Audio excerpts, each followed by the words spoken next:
David Galeano, antropólogo. ¿Quién habla guaraní acá? Baechapa. Muy bien, muy bien.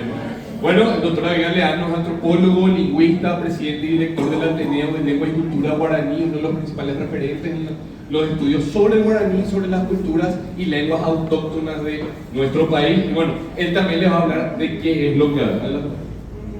Gracias, Eduardo.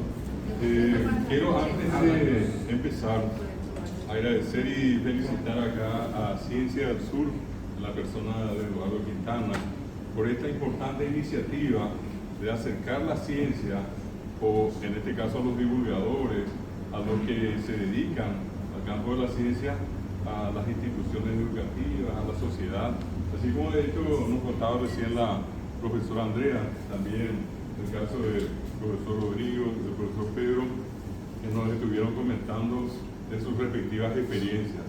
Bueno, al agradecerles a ellos por esto, quiero referirles brevemente lo que hace a mi campo de trabajo.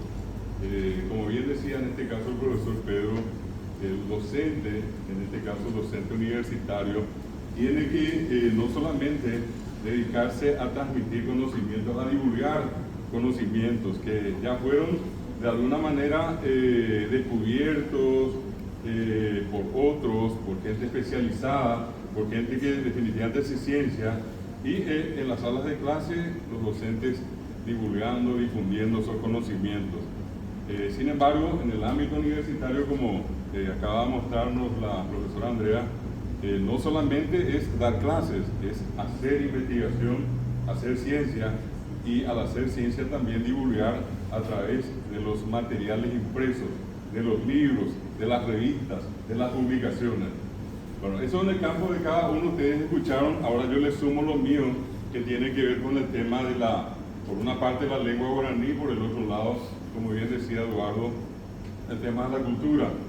No solamente la que está vinculada a las comunidades indígenas, sino que a la que está vinculada, digamos, al Paraguay, a lo que llamamos comúnmente la cultura popular, la cultura tradicional. Bueno, en ese proceso yo llevo ya un buen tiempo, tengo una partida de años dedicándome a esto, y a lo largo del tiempo aprendí algo muy importante que cualquier persona que se dedica a la ciencia debe de fomentar en su persona.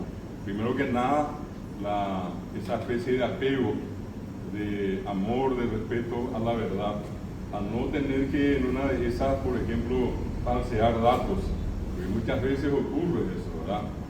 Uno descubre una cosa y que puede complicar en algo a alguien o a alguna situación, entonces uno como que reduce ciertos números para que esa complicación no sea tan evidente, y eso de hecho no corresponde.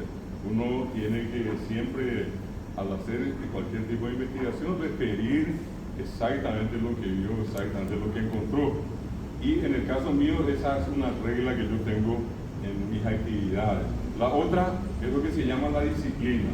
La disciplina es una cuestión fundamental, es rigurosa. Muchas veces la tarea de la gente que hace ciencia no es una tarea así tan liberal, en el sentido de que uno puede hacer en un momento, dejar de hacer en otro momento alguna investigación. Cuando uno se mete de lleno en un proyecto, lo ideal es iniciarlo y terminarlo a como dé lugar. Y como bien contaba la profesora y nos mostraba acá, muchas veces las situaciones se presentan complejas. Hay veces tenemos un problema, un accidente en el camino, y de alguna manera hay que superar. Bueno, esto es que les cuento por qué, porque justamente en parte de mis investigaciones, yo, por ejemplo, he tenido que visitar muchas comunidades de nativos, de indígenas y obviamente comunidades de paraguayos. Por darles una simple referencia, visitar comunidades indígenas requiere de todo un proceso, que no es que uno puede ir hoy, sentarse con ellos y ponerles un micrófono, una grabadora, grabarles en un video y que ellos comiencen a contar todo lo que tienen. Eso es una cosa imposible entre ellos. ¿Por qué? Porque también son celosos de los conocimientos que tienen. Uno tiene que varias veces acercarse, conversar con ellos, ganarse su confianza, demostrarles inclusive de que lo que ellos nos van a contar, o en un momento determinado nos cuentan, va a tener una utilidad para otras personas, y que mediante esos conocimientos las otras personas que lean o que vean esos materiales van a cambiar también su postura, su impresión acerca de ellos.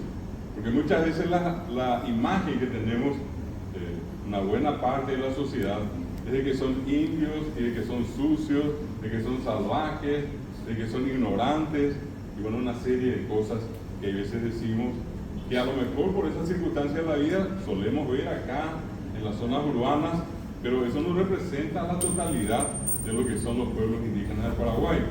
Yo no sé si ustedes saben que en este momento, de acuerdo al último censo, son 140.000 personas que son nativas, que son indígenas hasta hoy. De la población total de Paraguay de 6.109.000, 140.000 son nativos indígenas. Y a veces nosotros generalizamos, son todos indios, pero no, otra vez ellos tienen una nacionalidad, una identidad. A veces son afines, son próximos por una lengua general que habla, que tiene otra vez sus matices. Por ejemplo, yo digo que están los indígenas de la familia lingüística guaraní. Y si yo digo eso, toda la región oriental siempre fue tradicionalmente un territorio guaraní. Si ustedes se ubican al norte del Paraguay, allí donde está la Mambay, departamento de la Mambay, allí están, por ejemplo, los conocidos con el nombre de Paíta Viterán. Son guaraní, pero su nación se denomina Paíta Viterán. Les voy a poner un ejemplo que va a marcar la diferencia con los otros. Ellos en materia religiosa no son cristianos, tampoco son católicos. Algunos de ellos han salido y se han hecho cristianos, por ejemplo, de distintas denominaciones, católicos, bautistas, evangélicos, en fin. De todo vamos a encontrar también ya entre los que han salido de sus comunidades y hoy están metidos en territorio de la cultura paraguaya tradicional. Pero ellos tienen una religión que es la religión propia de ellos, una religión guaraní. Y los paítas Viterán, por ejemplo, al dios que tienen, le llaman Ñaneramoy. Ñaneramoy es nuestro abuelo. Y dice Ñaneramoy, Yusú, papá. Yusú sería una palabra equivalente a Guazú. Guazú es grande, nuestro gran abuelo. Y papá significa último, último. Es el último de todos, pero a su vez el primero. Así le llaman los paítas Viterán al dios que tienen. Ñaneramoy, Yusú, papá. Bueno, luego vamos a encontrar desde Concepción, en el departamento de San Pedro, en Canindeyú, en Caaguazú, en Guairá, en Cazapán y Tapúa, inclusive al otro lado, en Misiones Argentinas, a los llamados Mbuigá, los Mbuigá guaraní. Y los Mbuigá, por ejemplo, denominan al dios que tienen, hablan el mismo guaraní que nosotros, obviamente tienen sus pequeñas diferencias, pero ellos le llaman al dios que tienen Ñanderú. Nosotros le decían Ñaneramoy, nuestro abuelo, los paítas Viterán, pero los Mbuigá le dicen Ñanderú, papá Tenondé. Papá es el último y Tenondé es el primero. Nuestro padre, el último de todos, pero el primero de todos. Una especie de alfa y omega, principio y fin, ¿verdad? Ellos le llaman así, allí ya está una diferencia. De cualquier forma, el que habla guaraní sabe, en cualquier lugar del Paraguay o en cualquier zona del territorio guaraní, vas a ver siempre que Tamoy, Ramoy, Jamoy es abuelo y que Túa, Orú es padre. Se entiende eso al hablar guaraní. Luego en la costa del río Paraná, por ejemplo, están los llamados Abá guaraní. Ellos son también guaraní, pero son otra nación. Y ellos le dicen al dios Ñanderú Gusú, nuestro gran padre. Esa es la denominación que le dan. Y otra vez tienen prácticas a veces diferentes en distintas cuestiones. Por ejemplo, los llamados Abá guaraní que están en la costa del río Paraná, desde más o menos Salto del Guairá hasta el sur de Ciudad del Este, ellos tienen la costumbre de preparar sus tejidos, lo que llaman comúnmente, o sea, para preparar los tejidos, ellos utilizan la fibra de una planta muy conocida que existe en la zona del Alto Paraná, de Caaguazú, la zona de Canindeyú, que se llama huembé. Y del huembé ellos quitan las fibras y con eso ellos hacen los tejidos, constituyen lo que comúnmente llamamos indumentarias, ropa que ellos usan. Los otros, por ejemplo, son los Muiscas guaraní, en muchos casos ya no tienen el huembé y utilizan lo que llamamos la planta del caraguatá, que es otra variedad. Bueno, entonces a ellos les caracteriza hacer tejidos usando fibras de caraguatá. Son situaciones que fácilmente una persona que comienza a trabajar con ellos, que comienza a conocerlos a ellos, de a poco comienza a observar. Por eso, para hacer este trabajo, uno requiere de un buen tiempo de aproximación, de estar con ellos, acercarse, compartir. Hay veces uno hace una pregunta, ellos se callan, no dicen nada, entonces uno ya tiene que entender que esa no fue una pregunta oportuna, pero de a poquito. Normalmente, hay veces uno puede tardar hasta un año en ganarse esa confianza. Ellos también muchas veces nos ponen a prueba. Si ustedes tratan a veces con los indígenas que todavía mantienen su tradición, que están viviendo todavía en sus comunidades, repito, no me refiero a los que están por acá, ellos normalmente tienen una costumbre muy particular, no piden nada, pero insinúan. Por ejemplo, en algunas ocasiones nosotros fuimos y nos decían que ellos querían comer la galleta y el pan nuestro. Pero lo correcto hubiera sido para nosotros que nos digan, bueno, tráeme galleta, quiero pan. Pero nunca dicen eso, ellos dicen en guaraní, por ejemplo, ayer cuando la vende galleta, ¿verdad que es rica la galleta? Y por ahí tengo la vende pan, qué lindo es el pan que consumen ustedes. Pero y por ahí tengo la vende galleta. ¿Verdad? Pasa haciendo expresiones como de admiración, pero nunca jamás dice, quiero, dame. Entonces, para el buen entendedor, pocas palabras. La siguiente es una bolsa de galletas. Y de por allí, por ejemplo, alguien salía y decía, pues qué linda camisa. Y por ahí te hablan de camisa. Allí van y por de camisa. Es por ahí no lo hace. Ya si siempre está repetido y por ahí. Siguiente visita, unas cuantas camisas, ¿verdad? Pero son maneras, por más que ustedes en algún momento puedan decir, pero eso no está bien, de todas maneras, lo que quiero significarles es que ese proceso de aproximación a ellos involucra una serie de actividades como esta que les estoy contando. Tienen ciertas cuestiones misteriosas que a mí me han llevado muchos años llegar a descubrir. Por ejemplo, después de mucho tiempo a mí me invitaron a una ceremonia que van a hacer próximamente en este mes de junio. Un dato importante para cualquiera de ustedes que no conoce es que, por ejemplo, el año nuevo de los guaraní no coincide con el año nuevo nuestro occidental. El año nuevo nuestro es el 1 de enero. Ellos celebran el año nuevo cuando aparece la primera luna llena en el mes de junio, que notablemente coincide con esa fecha aproximada del 21 de junio. Un poco antes, un poco después, que justamente para nosotros es el inicio del invierno. Y allí para ellos empieza el año y ellos hacen una celebración. Y para esa celebración, ellos eligen a niños que a veces pueden tener de 6 a más o menos 12, 13, 14 años. Está un líder espiritual que sale del lugar donde está, donde ellos tienen su templo. Ellos le dicen a eso Opui.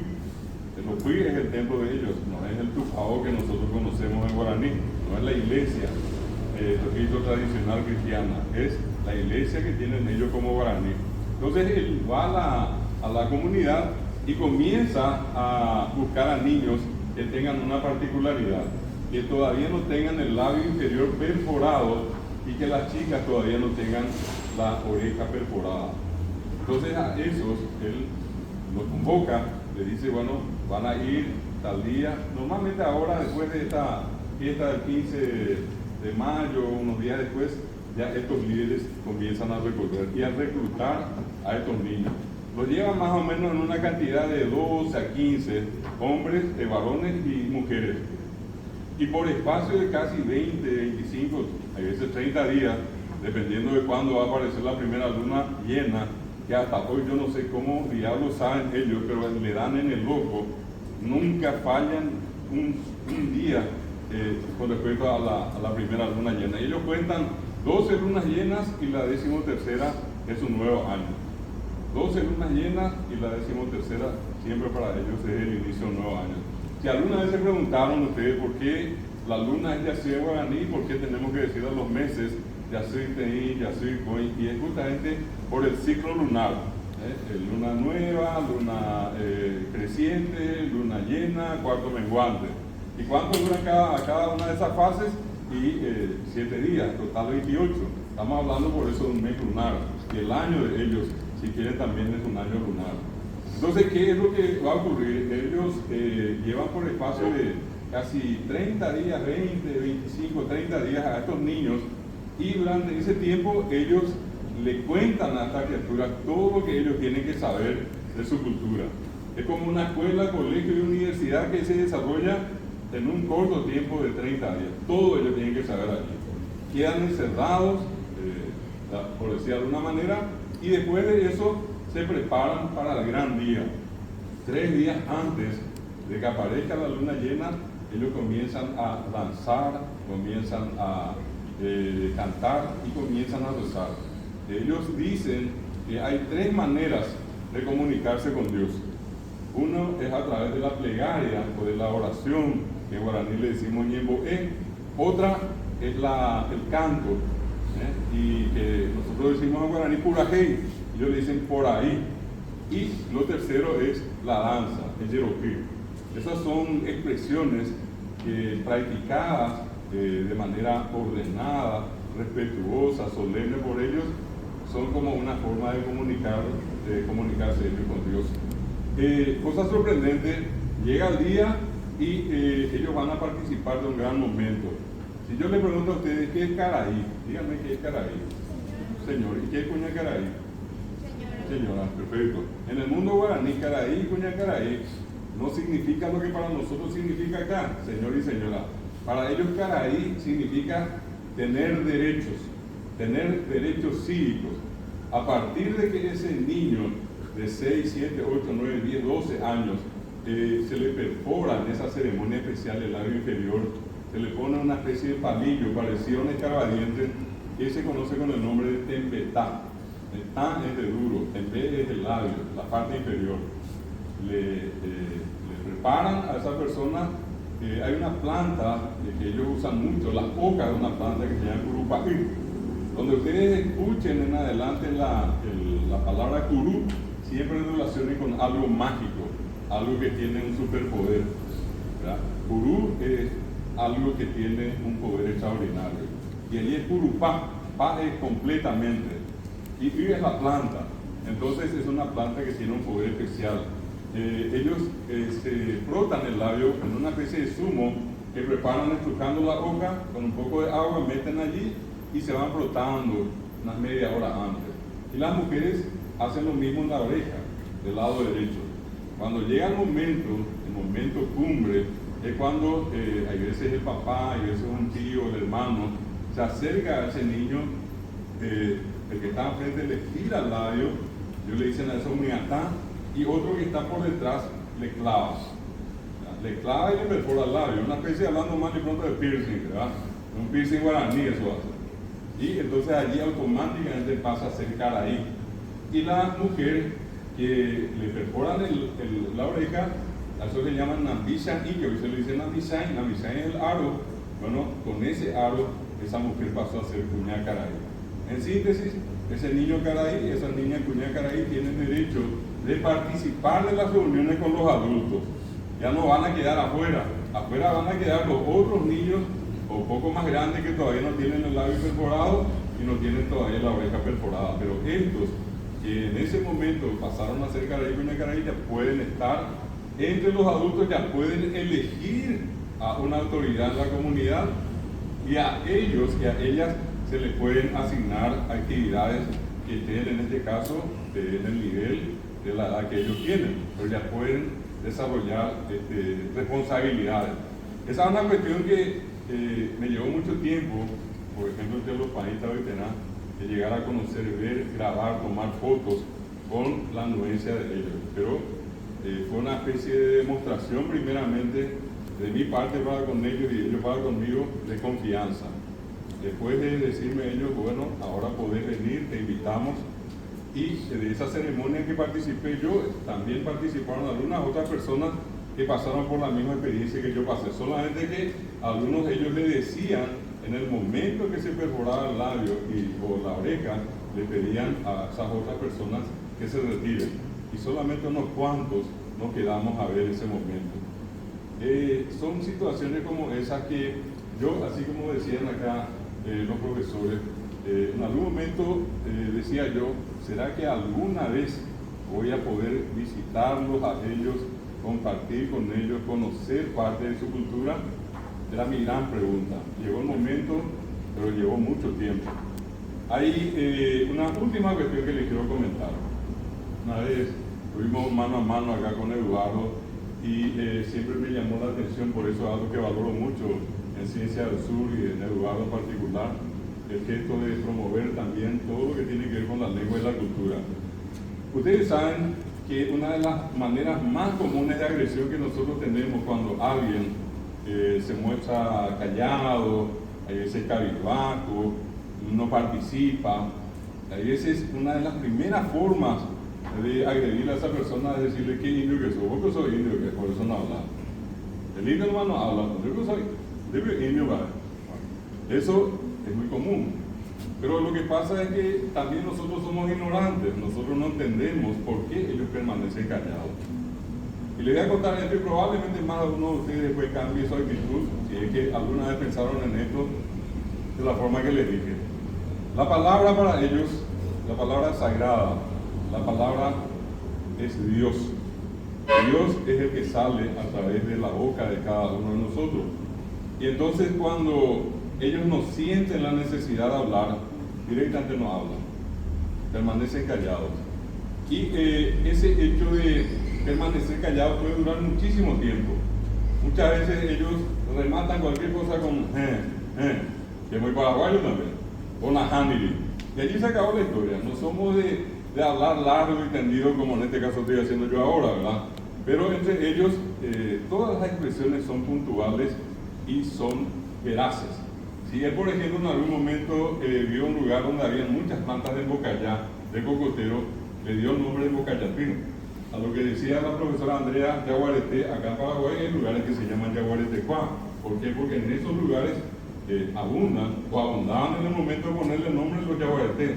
Ellos miran y le dan el nombre al lugar por algo abundante. Ellos no mienten, no mienten. Bueno, y entonces por allí la palabra sirve para decir solamente la verdad, solamente lo cierto.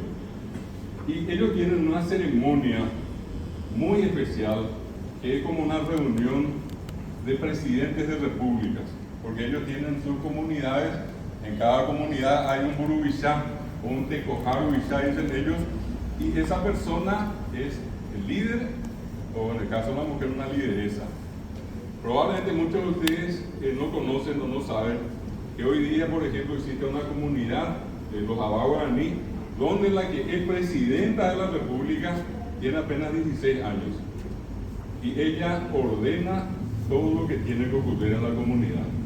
Todos la respetan. El más anciano, la más anciana, el más joven, todos la respetan a ella. La palabra oficial. Y en una comunidad vecina está otro joven que tiene 17 años y es el Gurubishá. Entre los guaraníes se usa muy poco la expresión cacique. La expresión cacique se usa más entre las comunidades chaqueñas. Y bueno, puntualmente, nosotros sabíamos que había una reunión y ellos le llaman a esa reunión, le dicen no, reunión Ibuzú grande. Es como una especie de cumbre. Y cada vez que nosotros íbamos, la técnica que ellos usaban siempre era decirnos qué es lo que querían, pero no nos decían quiero esto. Entonces nosotros comenzamos a hacer, porque éramos dos, estábamos en la Asociación Indigenista de Paraguay, que es una organización muy importante que se dedica a trabajar con los pueblos indígenas. ¿Y qué fue lo que comenzamos a hacer con ellos? Después de 2 a 3 años de compartir con ellos, comenzamos a decirles, y por ahí tengo que no Ousú. Qué lindo es no Ousú. Ayer para mí por aprender no Ousú. Y comenzaron a escuchar, y obviamente entendieron que lo que nosotros queríamos era conocer el famoso no Ousú. Y uno nunca olvido, una mañana, un lunes, estábamos nosotros acá en la Asociación Indigenista De casualidad estuvimos los dos, 9 de la mañana, poquitito después llega un indígena miembro de esa comunidad que le voy a referir. Él vino y lo único que nos dijo fue, hoy me peñen en Oyucá. Allí les llaman, quieren que vayan ustedes allá. Entonces le pedimos el permiso a nuestro jefe, nos dio, llevamos un vehículo y hicimos un trayecto larguísimo. El lugar que yo les estoy hablando está en Canindeyú y se llama Iribucuá. Justamente Iribú es el cuervo y Cuá es el lugar donde abundan los cuervos. Entonces llegamos al lugar y entramos otra vez en una especie de monte, una especie de selva, íbamos hasta que finalmente llegamos a una altura. Y en esa altura encontramos lo que sería una especie de templo. En realidad son techos, ¿verdad? Con una forma rectangular como esta, los lados, los laterales abiertos y unas sillas dispuestas de forma circular, ovalada, ¿verdad? Llegamos, fuimos los únicos y cuando llegamos, suponiendo que allá donde está la puerta de la salida, allí estaba el ofuí, el templo, él nos marcó más o menos por la mitad con los pies, hizo una raya, el muchacho nos llevó, era el mismo guía, y marca acá y nos dice, hasta acá pueden llegar, ustedes no pueden entrar allá. Desde acá van a ver todo lo que ocurre. Bueno, perfecto. Después estaban las chozas a los costados, y una cosa muy interesante, ellos no consumen carne vacuna. Ellos consumen lo máximo de carne blanca, pescado sobre todo, y algunos que otros bichos de vez en cuando, pero nada de, no olviden que la vaca, el caballo, la vaca y la cabra son animales traídos de Europa a América, y de hecho no fue una cuestión tradicional para ellos.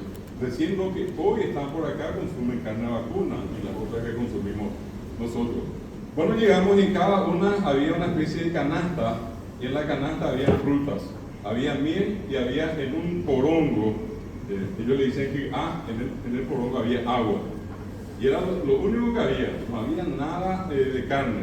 Bueno, nos sentamos allí, estuvimos solos, habían 11 de esas chozas hacia alrededor. Nos quedamos a dormir y luego como a las 4 de la mañana ya fue imposible dormir, habían pájaros que cantaban, que gritaban, fue un desastre aquello. Nos despertamos y al rato el guía nos contó ya que estaba viniendo uno de los que iba a participar de la reunión. Y cuando le preguntamos de dónde era, él nos dijo de Narandí. Los indígenas le dicen naná, no dicen naranja, dicen naná en la sala, y es la naranja. Indí es el lugar donde abundan las naranjas. Cada uno Narandí vino, decía, viene de Narandí. Calculamos que eran más o menos 15 kilómetros del lugar donde estábamos. Después viene llegando el otro de Estrellita, Estrellita eran como 20 kilómetros. Creo que sí que al rato se juntaron todos, cada uno ya como que tenía su choza, se fueron cada uno a ubicarse y tipo 7:30 de la mañana van a los juicios, se sientan en forma circular y nosotros que fuimos alrededor calculamos, pues acá una conferencia, van a decirse de todo, ¿verdad? ¿Qué pasó? Toda la mañana sin que nadie haya dicho nada. Y nosotros dijimos, pero ¿qué pasa acá? ¿Para qué se juntaron? Nadie dice nada. Se levantaron todos, vinieron cada uno a sus respectivas chozas, comieron y después de un rato volvieron al oír. Otra vez toda la tarde, nadie dijo nada. Al otro día, la misma cosa. Y al tercer día, que era el jueves, después de la comida, se vuelven a sentar y allí uno de ellos, el inspirado, el que recibió el mensaje de Dios, se levantó y hasta hoy yo donde voy siempre recuerdo y le digo a la gente, dijo solamente 3 palabras. Coanga, yañi mi prima abatí. El problema que ellos tenían es que les estaba faltando alimentos y como ellos no pueden tocar nada acá en la tierra porque lo que está en la tierra es obra de Dios y solamente Dios nos tiene que autorizar, entonces ellos se reunieron para escuchar el mensaje de Dios y uno de ellos, el inspirado, dijo 3 palabras 2 días y medio después. Nosotros pensábamos que se iban a poner todos contentos, que cada uno no se levantaron, se dieron un toque acá a los 2 lados y se mandaron a mudar. 2 días y medio para escuchar 3 palabras. Y con eso nada más quiero significarle a ustedes el profundo respeto que ellos tienen por la palabra, porque ellos dicen que cada vez que hablamos es Dios el que sale a través de nosotros. Cuando ellos llegan a desarrollar esa palabra, dice que se convierten en gatú, personas que dicen palabras sagradas. Esos son ellos cuando hablan. Cuando no hablan es porque nada tienen que decir. Yo podría estar acá con ustedes muchísimo tiempo para contarles más cosas, pero obviamente esa no es la finalidad. Quiero de nuevo felicitarle acá a los profesores, a la profesora Andrea, a Eduardo, y agradecerles a todos ustedes por haber escuchado parte de lo que yo hago en distintas comunidades. Hoy les referí el caso de los Panistas Vitená y el caso de los Huirá Guaraní. Pero cada comunidad tiene lo suyo. Es interesantísimo, es un mundo apasionante. Yo entré en el campo de las ciencias sociales. Estoy en un campo que no es tan rígido, tan duro como efectivamente es el de los biólogos, de los que hacen medicina y otras ciencias. Lo mío es un poquitito más, digamos, llevadero en muchas cosas, ¿verdad? Hay un poco más entretenimiento de eso. Así que muchas gracias a ustedes, que pasen un lindo día y que este festival permanezca siempre y que más gente pueda acceder al mundo de la ciencia en Paraguay. Muchas gracias. Gracias por